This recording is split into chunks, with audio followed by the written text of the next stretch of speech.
We are now looking ahead to how President-elect Donald Trump could directly impact all of our lives in different ways, including the impact on our homes and the housing market. So to help us answer some of those questions here this morning, we have local rental and real estate expert Seth Stephens. He's from Renters Warehouse. He's here with how the future president could affect our future housing decisions. Good morning. Good morning. How are you? Good. Thank you so much for being with us here. We were just kind of talking during the break and sort of agreeing that, of course, we have to look ahead to the future, but whoever was going to be president, there were some things either president is definitely going to have to deal with here.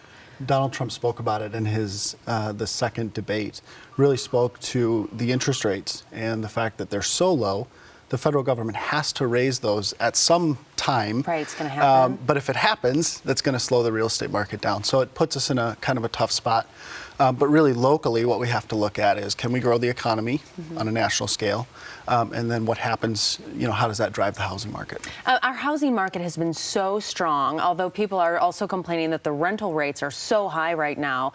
How could a president in Washington, D.C. affect some of our policies happening here in, Western Washington? Sure. The big one that I see right now on the horizon is our interest rates. Okay. If they drive the interest rates a little higher, then we're going to see a bit of a slowdown, just some hesitancy in the market, with real estate, the market there. So knowing that interest rates could possibly go up in the future or the near future, is that any reason to maybe, fast forward if you're looking to buy a house?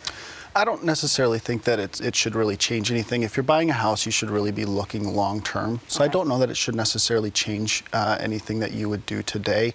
Maybe something, I don't know that I would wait. Right now, it's the winter time. Homes are generally tend to slow, and so there might be a better, more motivated seller right now. So I guess that was sort of my next question about, homeowners. Should you kind of hold off if you're looking to sell right now? I know, like you mentioned, it is a slow time of year here. It's a little bit of a slow time, but there's a lot of buyers out there. So if you're a seller, I'm being told, list your property. Right. We try to answer that at Renters Warehouse, right? Is do you sell or do you rent the home?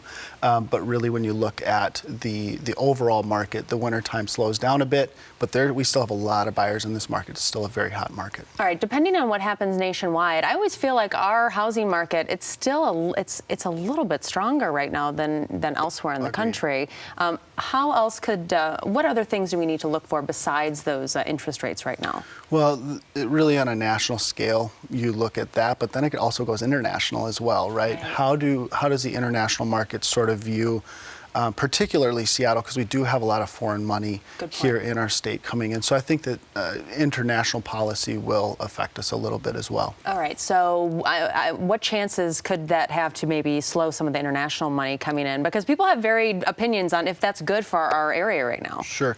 I don't know that I necessarily have an opinion whether or not it's good or bad, but I do think that it will affect us at some level or another.